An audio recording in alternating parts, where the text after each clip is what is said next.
말씀하기에 앞서서 이번에 저희 이 하늘빛 교회는 어떻게 깨끗해졌는지 실제로 여러분에게 좀 나눠드릴 시간을 가지려고 해요. 네, 준비한 그 자료, 네, 이 사람들 한번 보세요. 최연임 장로님만 여기 아마 계셔서 이 사람들을 보셨는데 많죠. 새까만 애들이 그냥 잔뜩 있죠. 칼빈 대학교 축구팀이 약 30명 정도가 큰 버스를 타고 여기에 왔었어요. 이번 주에 저에게 와서 혹시 김태진 목사님을 아시는 분이 계실 수도 있고 거의 대부분 모르실 텐데, 네, 이 용인 지역에 계시는 목사님이십니다. 그분이 저에게 연락을 주셔서 이 칼빈 대학교 축구팀이 봉사할 곳이 필요한데 저희가 이제 요양원도 있고 교회도 하니까 연결시켜서 한번 청소를 하거나 또 어르신들 좀 돕는 일을 했으면 좋겠다 하셨어요. 너무 감사하게 이제 5층에서부터 1층까지 저희가 이제 싹 다 청소하는 그런 작업을 했습니다. 중요한 거는 이제 요양원이 있기 때문에 어르신들을 만나고 좀 이렇게 봉사하는 시간을 갖길 원했는데 저희가 이제 코로나 이후로는 직접적인 대면이 하나도 되지 않아요. 아직까지도 좀 어려움이 있기 때문에 또 이제 어르신들도 자신들 오시는 방문자들도 이렇게 쉽게 만나시지 못하는 때잖아요. 30명이나 와서 저희가 열 체크를 다 하고 건강한 거를 받지만 또 이제 오고 가시기가 좀 어려워서 그 중에 건강하신 분들 몇 분만 같이 만나 뵙고 인사 나누고 이곳에서 사진을 찍고 그리고 나서는 이제 안팎을 치우고 어르신들에게 또 이 대학교에서 봉사도 오고 선물도 가지고 왔더라고요. 그래서 선물도 증정하는 그런 일들이 있었습니다. 근데 제가 한 가지 참 재미난 것은 30명이나 있는데 이 아이들이 이제 대학교 친구다 보니까 나이가 갓 20에서부터 뭐 많아야 24, 25이죠. 저희는 아이를 키우는 집이 이제 2집밖에 없습니다. 아이들은 어릴 때부터 청소를 가르쳐야 된다. 특별히 남자들은 더 청소를 가르쳐야 된다. 이거를 많이 깨달았어요.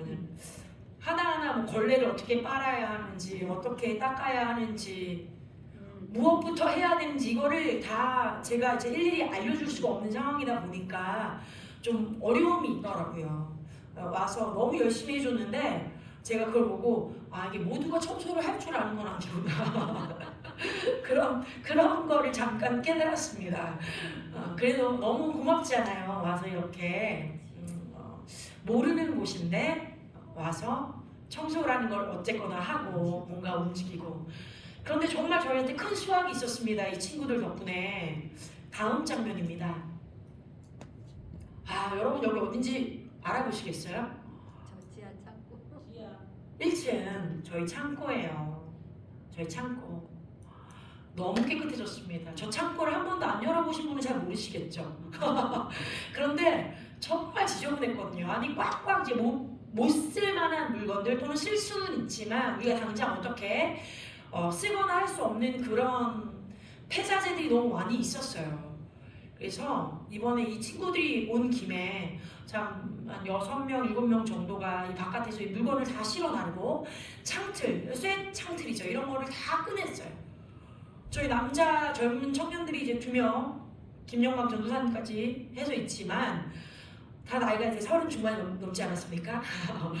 20대 중반 아이들이 오니까 와 얼마나 잘 옮기는지 몰라요. 그냥 쑥쑥쑥 옮겨요. 힘을 다 써주시고 너무 고마웠어요. 그래서 저기가 깨끗하게 되고 이제 산 주변이랑 이 옆에 저희 왼쪽으로 좀 제가 다 치우지 못한 그런 폐품들이 있었는데 그것까지 싹 긁어 모아서 이 앞에 갖다 놔주고 가게 됐어요. 청소를 하고. 더 감사한 것은 이 이후에 김태진 목사님이 자기 자차를 가지고 오셔서 혼자 아이들도 없는데 바깥에 버려진 그 폐품들을 자기 트럭에 혼자 다 옮기셨어요.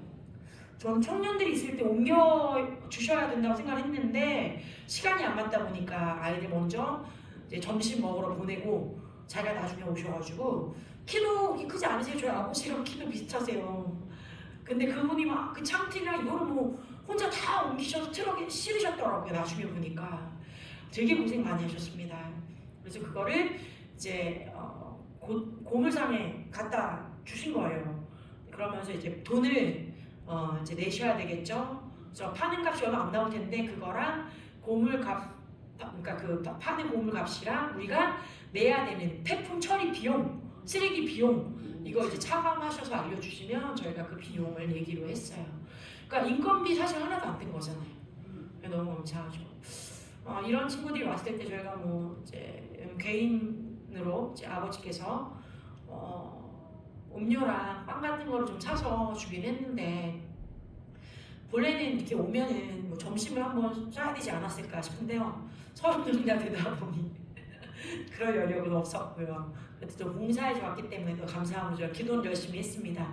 어디를 가시던지 여러분 칼빈대학교 선전해 주시고 또 칭찬 많이 해주시고 그러셨으면 좋겠습니다. 아멘. 아멘. 저희 이제 하나님께 감사의 박수와 그들 수고에 기도해주시고 너무 감사하죠. 예, 본문으로 돌아가겠습니다. 이제 말씀을 전하겠습니다. 네, 오늘 말씀은요. 여러분 매 요쯤 되면 이 12월이 되면 또는 11월 말에서 12월이 되면 제가 여러분들에게 늘 드리는 말씀이 있었어요. 기억하시는 줄로 믿고 네, 수정절 그렇죠? 봉헌절 이 부분에 대해서 늘 동일하게 여러분들에게 말씀드렸습니다. 오늘 본문에도요. 요한복음에 이 부분이 나와요.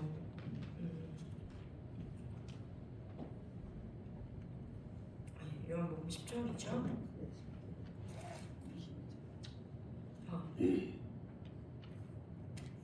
22절에서 23절.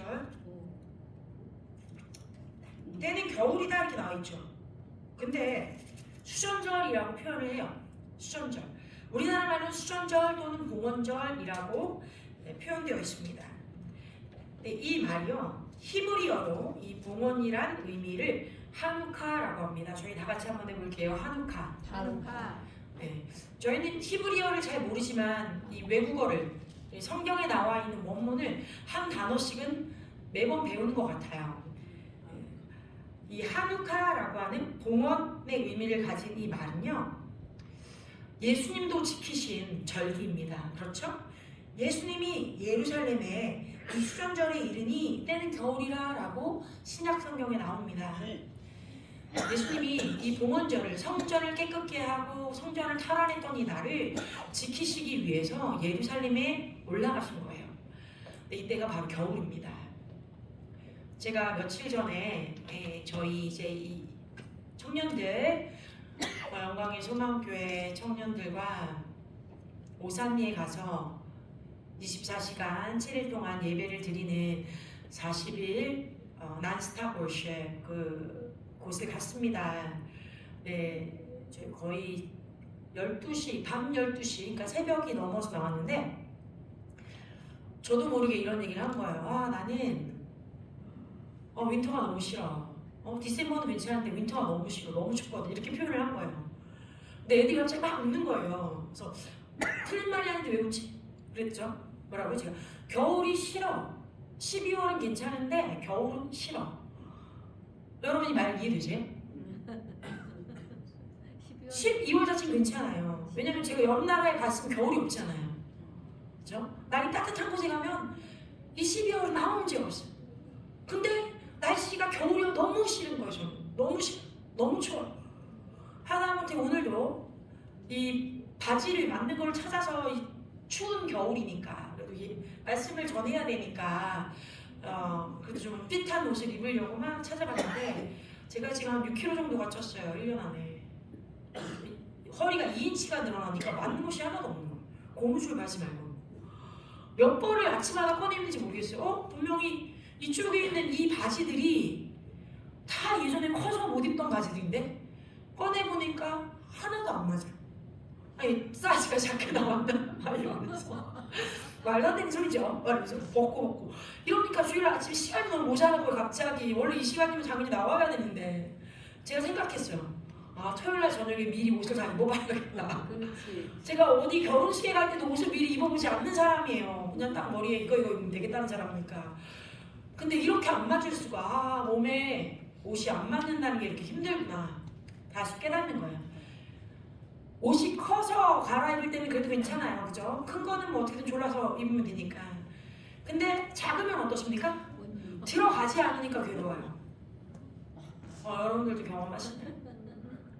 또 생각합니다. 또 다른 고무줄 바지를 사야 되나? 사실 바지가 이만큼이나 있는데 몸을 줄이는 게 제일 빠르겠지만 좋은 방법이지만 시간적으로 빠르지 않기 때문에 이런 생각을 한 거예요. 또 제가 추위를 너무 많이 타다 보니 겨울 옷이 사실은 되게 많아요. 왜 그렇게 됐을까요? 추우니까 어떻게든 안 추워보려고 방어 자세가 제 안에 있는 거예요. 방비가 맨날 있어요. 양말도 2켤레씩 신어야 되고 그래서 양말만 이 큰 상자에 2박스가 있어요. 겨울 양말만. 제가 생각해봤어요. 내가 이거를 겨울 동안 다 신진 않을 텐데 왜 양말이 이렇게 많지? 지나가다가 따뜻해 보이는 양말 있으면 항상 산 거예요. 집에 있는데 또 사는 거예요. 아니 이게 약간의 피해의식 같은. 제가 왜 이런 얘기들을 할까요? 우리가 삶을 살아갈 때 나도 모르게 내가 뭔가 부족하다라고 느끼면 2가지 양상의 반응을 보입니다. 어떤 양상을 띄우느냐? 하나는 그것과 너무 멀어지려고 하거나 피해버리려고 하거나 아니면 그거를 돌파하기 위해서 어떤 방어 대책을 세웁니다. 그런데 우리가 아직 한 가지 하지 않은 게 있어요. 명확하게 그것을 돌파하기 위한 계획을 세웠으면 또는 방어를 세웠으면 그것을 우리 실전에 있어서 올바르게 바르게 딱뜻하게 써보는 거예요. 나에게 너무 과하지 않은지 나에게 너무 모자라지 않은지. 이것은 영적인 원리와도 같아요. 제가 옷을 여러 벌을 사고 양말을 여러 개를 사고 막 입어보고 하지만 다시 말하지만 이 한 계절에 그 모든 옷들을 입지도 못하고 그 양말을 다 쓰지 못해요. 제 몸도 늘어났다 줄었다 하기 때문에 옷들이 있어도 그 시즌마다 달라질 수밖에 없죠. 영적인 원리도 우리가 하나님의 말씀 가운데 머물러 있고 거하여 있을 때 우리 안에 이 내부, 이 마음, 생각, 삶의 어떤 패턴들을 매 순간마다 바꾸지 않으면 정결케 하지 않으면 그 시즌에 맞춰서 사용할 수 있는 다른 형태의 방비나 태세는 많지 않다라는 거예요. 깨어있어야 돼요. 깨어서 진짜 나에게 이 시즌에 이때에 맞는 것이 무엇인지 찾아보고 입어보고 또 활동해보고 불필요한 것들은 줄여서 없애야 되는 거예요. 아멘. 그렇죠. 우리가 하다못해 삶에 있어서도 이런 실생활을 바깥에 우리가 옷을 줄여서 또 노숙자들에게 나눠드리기도 하고 또 도네이트하기도 하고 하는 것처럼 여러 부분에 있어서 그런 작업들이 필요하다는 거예요. 깨끗하게 소재할 필요가 있어요. 먼저는 우리 생각, 사고 그리고 우리의 삶의 패턴, 습관들 그리고 나면 우리의 삶의 저변이 어떻게 변화돼서 아까 깨끗해진 창고처럼 이제는 우리가 이곳에 새로운 것을 넣을 수 있고 불필요한 것들은 없어졌기 때문에 구석구석 조금이라도 뭐 거미줄이 있는지 아니면 먼지가 더 일어나진 않는지 바로바로 찾아서 청소할 수 있게 되는 거예요. 그러면 그것을 계속 깨끗한 상태로 우리가 유지할 수 있게 됩니다. 영적인 원리도 마찬가지죠. 우리가 유지할 수 있을 때는요 그냥 가지고 있는 것만 유지하는 게 아니에요. 계속해서 보수하고 그것들을 고치게 되어 있습니다. 봉헌절은 그런 의미예요. 이 봉헌절의 유래가 무엇인지 저희가 굉장히 오랫동안 여러분들에게 말씀드렸고 나누었고 역사 공부를 했습니다. 제가 다시 한번 나눠드릴게요. 자, 이 하누카 봉헌절은요 이 성경에 나와 있는 이 수전절은 유대력을 이 성경력 또는 유대력으로 키슬레브라고 해요. 25일부터 8일간 지켜지는데요. 보통 3, 4일 또는 7, 8일 정도 음력과 차이가 나지만 크리스마스 명절하고 3, 4일이나 또는 길게는 7, 8일 정도 차이가 납니다. 그러니까 겨울에 떨어진다는 거죠. 주전 350년 또는 360년쯤에 현재는 타나크라고 부르는 구약 정경이 있었어요. 그 직후인 주전 333년에는 헬라 제국이 북쪽과 서쪽으로부터 쳐들어와서 중동 전체를 정복합니다. 당시에는 율법과 선지서에 하나로 공인된 정경이 존재하지 않았어요. 현재와 같은 이런 구약이 없었다는 거죠. 중동에 헬라 문화와 언어가 들어오면서 랍비들까지도 이중 언어를 쓰게 돼요. 그래서 그들이 나중에 성경을 최초로 전체적으로 하나로 묶는 것이 나타나는데 이것이 바로 헬라어 70인역입니다. 율법서, 선지서, 정경이 헬라어로 먼저 나왔다라고 알 수 있어요.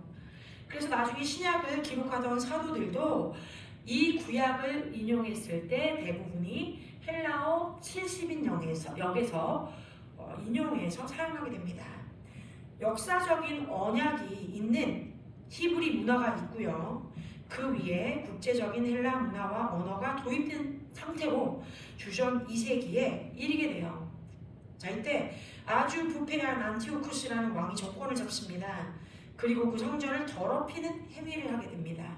자, 제가 막 무슨 이런 역사적인 얘기를 하니까 이게 다 뭔 소린가 이럴 수 있는데 조금 더 깊게 얘기를 하다 보면 이제 168년 주전입니다. 알렉산더 대왕 또는 이 안티오쿠스가 자신들의 영토를 크게 이제 몇 등분으로 나누어서 지역을 다스려요. 그 당시에 유대 나라를 포함해서 그 주위 지역을 성경에는 수리아라고 나와 있는데요. 현재 우리가 알기로는 시리아 지역입니다. 이 시리아 지역을 다스려요. 근데 이 알렉산더 대왕은 그리스인들이죠. 그리고 그 당시에 유대 민족을 다스리던 자가 안티오쿠스 에피파네스 4세입니다. 이 사람이 팔레스타인을 완전히 장악한 후에 유대인들을 막 핍박해요. 아까 뭐라고 했죠? 아주 악한 안티오쿠스라는 자가 있었다. 그런 왕이 있었다라고 했잖아요. 근데 왜 우리가 이 사람을 특별히 더 이렇게 악하다라고 얘기하냐면 유대인들을 핍박할 때 먼저 어떻게 했느냐? 모든 유대적인 것, 즉 성경에서 말하는 하나님께 경배하는 모든 성경적인 제사 의식 또는 문화 의식을 다 제거시키려고 합니다. 그래서 먼저는 하나님께 드리는 제사 일체 예배를 금지시켜요. 우리 같으면 주일날 교회 가지 마라 이러는 거죠. 우리 한번 겪지 않았습니까? 코로나 때 많이 의견이 나뉘고 분분했어요. 교회 안에서도 어떤 교회는 그래 정부가 이렇게 방침을 세웠으니까 이 방침을 따르자 이렇게 얘기도 하고, 저기서는 아니다, 교회는 예배를 드리는 곳인데 우리가 이것 때문에 멈출 수 없다, 여러 일들이 있지 않았습니까? 근데 이때도 그런 일들이 있었던 거예요. 그런데 더 심했어요. 왜? 가면 죽으니까. 네? 그냥 제재를 받는 게 아니라 너희가 성전에 나가면 죽으리라 해버린 거예요. 자, 그러면서 또 할례를 금했습니다. 남자아이가 태어난 지 8일 되면 하나님께 바쳐지는 언약의 상징으로 아이에게 할례를 줍니다. 근데 이것을 하지 못하게 했어요. 그뿐 아닙니다. 성전에서 치러진 모든 의식, 안식일, 토라 공부를 포함한 이 구약에서 말씀하신 하나님의 거룩한 풍습들을 모두 하지 못하게 했어요.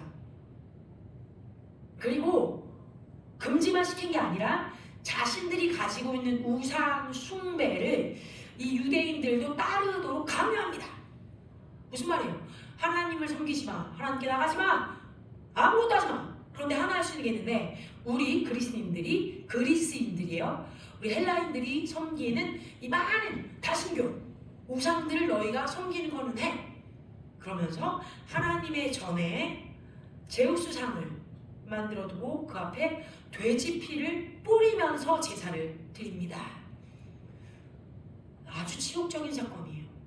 여러분, 하나님께서 구약에 돼지는 가증한 것이라고 얘기하신 거 아십니까? 그죠? 돼지는 키우지도 않고 먹지도 않고 가까이 가지도 않는 동물 중에 하나였어요. 하나님의 전에 드릴 수 있는 그 예물들이 있는데 그 희생 제물에 쓰이는 것이 우양, 뭐예요? 양과 염소, 또 소예요. 즉 돼지는 들어가지 않아요. 그런데 돼지 피를 일부러 바친 거예요. 하나님을 사랑하는 그 당시에 마카비우스라고 하는 형제 그 가문이 있었는데 이들이 흔히 말하면 열에 뻗칩니다. 너무너무 화가 그냥 올라오는 거예요. 어떻게 이렇게 할 수가 있나. 너무너무 치욕스럽다. 아주 모욕적인 행위다 라고 받아들였어요. 자, 그래서 성경에서 말한 유대인들이 생각하는 부정한 동물이라고 생각하는 돼지를 일부러 잡아다가 그 머리를 성전 제단 위에 놓고 유대인들에게 예배하라고 강요했다는 거예요. 우리 같으면 무당들이나 또는 불교인들이 고사를 지낸다고 돼지 머리 이렇게 해놓고 올려놓고 제사 지내라고 한다는 거죠. 여러분 절대 안 됩니다. 시제범, 가문제자범, 뭔 고사범 절대 안 돼요. 다 같이 우리 자 여러분 앞에 있는 상을 한번 두 손을 크게 내리쳐 봅시다. 이 시간에 안 돼요. 시작. 안 돼요. 그죠? 안 되는 일이에요. 회사를 차려놓고 고사를 지낸답니다. 영화를 찍는다고 하고 고사를 지낸답니다. 네? 드라마를 찍는다고 하고 또 고사를 지냅니다. 새로운 집으로 이사 간다고 하면서 좋은 길이라는 거 갖고 고사를 지낸답니다. 여러분 절대 안 되는 일이에요. 아멘. 이건 귀신을 불러오는 행위입니다. 아멘. 아멘. 아멘. 아멘. 네, 혹여라도 우리 가정에 또는 가문에 그런 일이 있었다면 지금 즉시로 회개하기 바랍니다. 그리고 다시는 하지 않으시기를 원합니다. 자, 그래서 이때 정말 이 행태를 보면서 이 극악한 행태를 보면서 말씀드린 것처럼 치를 떨면서 분노했던 마카비우스라는 이 마카비라는 가문이 어떻게 불렸냐? 유다 마카비 형제들이에요. 하스몬 가면서 제사장 마따디아의 네 아들들이었는데 이들이 굉장히 유명했어요 그 당시에. 그래서 왜? 하나님을 향한 열심으로 매우 유명한 네 형제들이었어요. 그만 이 모든 악행을 보고 좌시할 수가 없었던 거예요. 자기들의 땅을 어지럽히고 부패시키는 이 적들로부터 야훼 하나님에 대한 이 신성한 신앙을 보존하기 위해서 게릴라 전쟁으로 혁명을 일으킵니다. 그러면서 막 반발하기 시작해요. 여러분 보세요. 이들이 지금 싸운 존재는 그냥 어디 족장, 부락 그들이 보내는 사군이 아니에요. 한 나라의 군대예요. 한 나라의 군대. 그 당시에 이 미드리스트 중동을 장악하고 다스렸던 그리스인들 그들의 강력한 군사와 대치하기 시작해요. 그러면서 싸우는 거예요. 이게 말이나 됩니까? 네? 어떻게 이들과 싸울 수 있다는 거예요, 이들이. 그런데 싸웠어요. 그리고 어떻게 한다고? 이겼습니다. 놀라운 일이에요. 유대인들이 그 당시에 무슨 힘이 있고 무슨 군사 조직을 이끌고 무슨 훈련을 받아서 이 정규 군대랑 싸워서 이길 수가 있었겠어요. 완전 미친 소리죠. 근데 이겼다라는 거예요. 할렐루야. 아멘. 왜? 하나님이 함께 하시니까. 아멘. 하나님이 함께 하시니까. 맞서 싸웁니다. 기원전 164년에 막 싸우기 시작해요. 그런데 이게 뭐 하루 이틀에 끝난 게 아니에요. 지금 이스라엘에서 벌어지고 있는 이 전쟁도 오늘로 50일이 넘었습니다. 50일이. 여러분 그거 아셨나요? 진짜 오래. 서로 휴전하자라고 이틀 전에 발표가 났는데도 불구하고 이스라엘 북부 지역에 아직도 로켓이 또 떨어져서 휴전 상태인데도 또 대치 상태가 됐어요. 다시. 여러분 뉴스를 듣고 계십니까? 네. 하마스들이 어떻게 악하게 이 병원이라든지 정말 학교라든지 이런 민간인들이 꼭 보호받아야 하는 그런 건물들 아래 땅굴을 파고 그들의 군사 정책을 펼 수 있는 그런 처소를 만들고 그 안에다가 막 진짜 보급로를 뚫고 전쟁 품들을 넣어놓고 오랫동안 게릴라전을 펼치고 했다는 거. 여러분들 이제는 뉴스에 나오잖아요. 이제는 공공 뉴스에도 나오잖아요. 얼마나 악한 행위입니까? 이렇게 오래 했었던 거예요. 50일째 접어들고 있는데 아직도 이 전쟁이 끝나지 않았어요. 그런데 이때는 이 오래전에 로켓도 없어요. 총도 없어요. 뭘 가지고 싸우겠어요? 칼 가지고 싸우고 창 가지고 싸우는데 2, 3년 동안이나 혈전을 벌입니다. 2, 3년 싸우는 거예요. 얼마나 많은 피해가 있었을까요? 이런 피와 피를 흘리는 오랜 전쟁 끝에 이 게릴라식 반란군이 이기게 됩니다. 그래서 성전 안의 우상들을 제거하고요, 깨끗게 한 다음에 하나님 앞에 다시 올려드리는 작업을 하게 됩니다. 이것이 바로 하누카, 봉헌식, 우리가 알고 있는 이 수전절의 유래예요. 첫째, 기적의 하나님. 다 같이 말합니다. 기적의 하나님. 기적의 하나님, 전쟁에서 이기게 하신 하나님. 전쟁에서 우리 기름을 부으신 하나님. 어두움을 밝히시는 빛 되신 하나님. 어둠을 바꾸시는 이것이 봉헌식에 하나님께서 행하신 일입니다. 우리가 이것을 우리의 마음에 깊이 새겨야 합니다. 자, 이게 어떤 일들이 그럼 벌어졌느냐, 이것을 뿐만 아닙니다. 이들이 직접 하나님의 전에 들어가니까 이 전을 밝힐 수 있는 메노라가 있죠. 메노라, 7 금초대, 우리가 계시록에 많이 나온 그 금초대, 거기에 기름을 붓고 관유를 붓습니다. 제사장들이 이 기름은 성전 안에서 사용할 수 있습니다 라고 딱지를 붙이게 돼요. 그 관유는 다른 올리브 기름과는 조금 다릅니다. 더 정결하게 제사장들이 그것들을 추출하는 과정이 있기 때문이에요. 그래서 따로 정결하다라고 성전 안에서만 쓸 수 있는 관유가 있는데, 그것을 찾아서 이 기름 등대에 부어서 밝혀서 성전을 치우기 시작해야 되는데, 막상 탈환하고 보니까 하루밖에 킬 수 없는 분량이 있는 거예요. 하루 안에 어떻게 그 많은 기물들을 깨끗하게 하고 성전을 막 어지럽혀졌는데 그거를 깨끗하게 치울 수가 있었겠어요? 불가능한 일이죠. 그래도 일단 기름을 붓고 불을 붙입니다.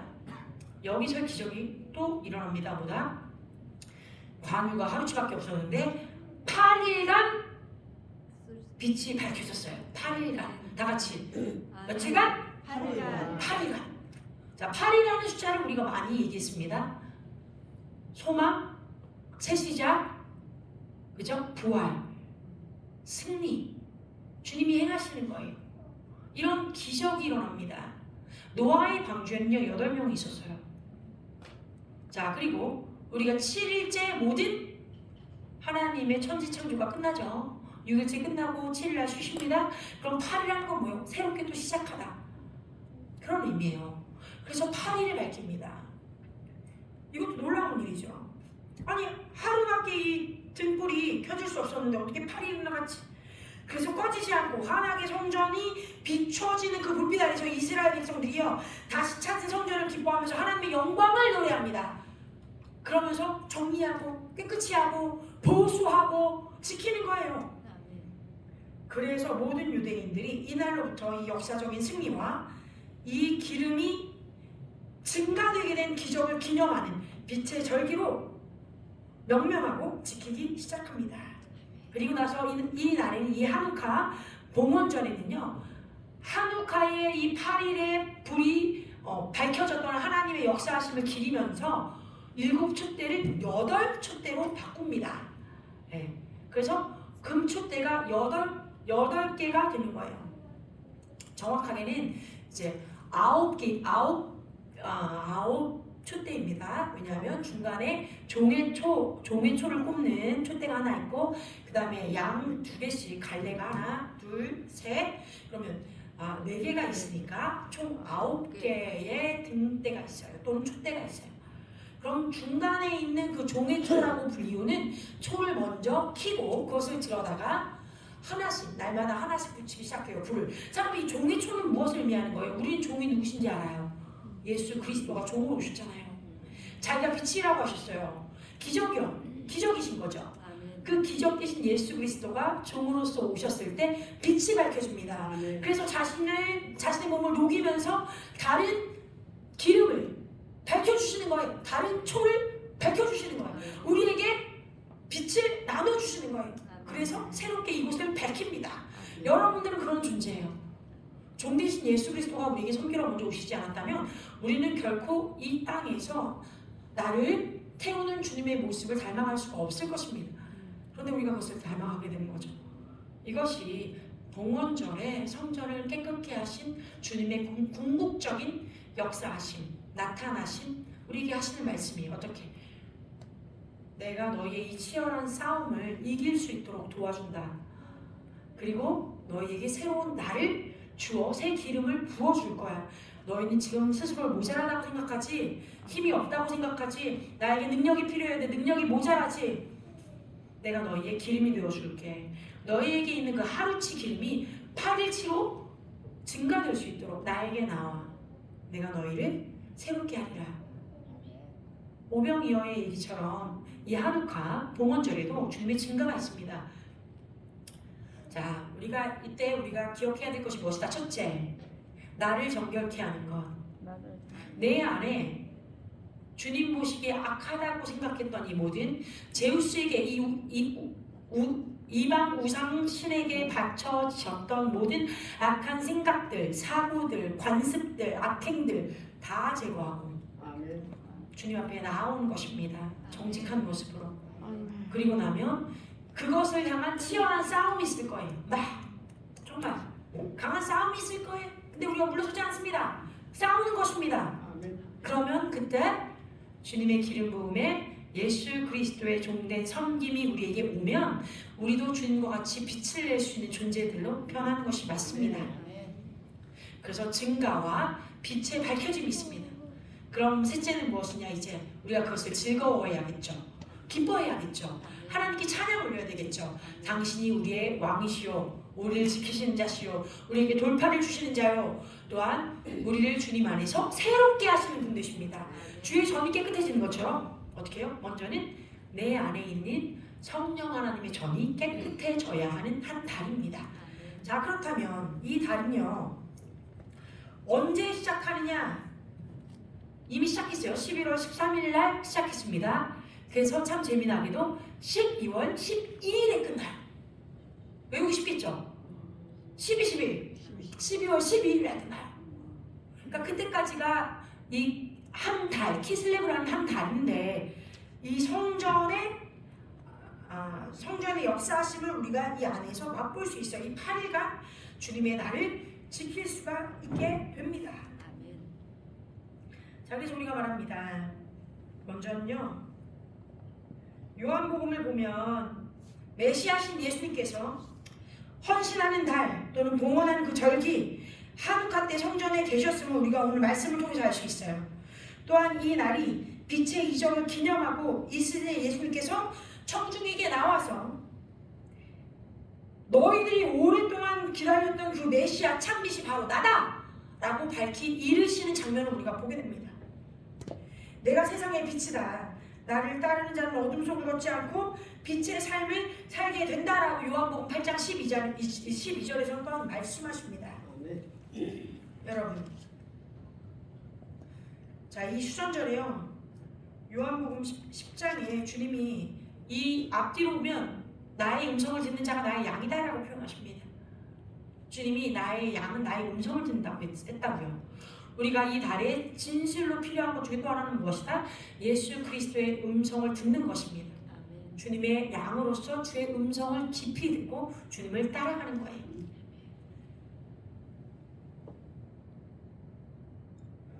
자, 그러면 우리가 이 기적의 때에 진실로 빛이 되신 예수 그리스도가 우리 안에서 빛나고 이 어두운 가운데 하나님의 원하심이 우리 삶을 통해서 강렬히 빛나는 그런 놀라운 기적이 우리 안에서 있기를 간절히 축원하고 축복합니다. 아멘. 예, 여러분 이제 말씀을 마치는데요, 마지막으로 제가 한 가지만 팁을 드리도록 할게요. 이 하누카 시즌에 바로 빛 되시고 증가의 기적을 보여주시고 또 승리의 돌파를 주신 하나님이 마리아에게 성령으로 임하셔서 예수 그리스도를 잉태하게 한 순간이 바로 이 하누카에 있습니다. 그러니까 크리스마스라고 보통 우리는 25일이라고 생각하지만 이 25일 이전에 하나님의 달력에는 예수 그리스도가 마리아에게 잉태된 기적의 날이 시작된 거예요. 그러면 9개월을 세면 언제가 주님이 태어나셨을까? 우리가 알게 되죠. 바로 초막절, 장막절. 이때 예수님이 이 땅에 육신으로 태어나시게 된다는 것을 알 수 있다는 거예요. 그럼 우리가 어떤 소망을 예수 그리스도가 자 마리아가 그 14살에서 16살밖에 되지 않았을 때 성령을 만납니다. 성령님이 그 천사를 통해서 은총을 입은 자여 모든 여인들 중에 은총을 입은 자여라고 얘기할 때 남자를 모르는 내가 어떻게 아이를 가질 수 있겠습니까? 라고 말합니다. 불가능한 일이 벌어졌다는 얘기죠. 우리에게 불가능한 일이 벌어질 수 있는 때가 바로 이때. 우리에게 잃어버려졌던 꿈이 있습니까? 언약이 있습니까? 약속이 있습니까? 아직도 기억하고 싶게 올려드린 기도가 있나요? 그 언약이 다시 되살아나야 될 때예요. 아, 내가 너무 나이가 많아요. 내가 너무 힘이 없어요. 하다못해 자기 자신을 보면서 막 정죄할지도 몰라요. 아, 내가 이밖에 안 돼서 주님이 행하시고자 하는 거 내가 어떻게 하겠어요? 나는 못해요. 근데 주님 말씀하십니다. 내 아들들아 들으라. 내 자녀들아 나의 음성을 들으라. 너희가 순복만 하면 내가 너희 안에서 죽어있는 것과 같은 그 언약을 되살리리라. 잉태케 하리라. 이제 나오게 하리라. 하신 주의 음성을 들을 수 있습니다. 그것이 바로 이 성전 봉헌식 이 수전절에 주님께서 우리에게 행하시고자 하는 궁극적인 음성의 의미가 담겨있기 때문에 아멘. 자, 우리 나이에 관계없이 주님이 우리 삶 가운데 주신 것이 무엇인지 또는 내가 입고 있는 것이 무엇인지 또 덮여진 것이 무엇인지 어그러진 것은 무엇인지 한번 되돌아보고 성령님께 여쭙는 그런 나머지 달들이 되기를 간절히 원하고 축복합니다. 아멘. 네, 그렇게 하시겠죠? 아멘. 아멘. 네, 축복합니다. 기도하시겠습니다.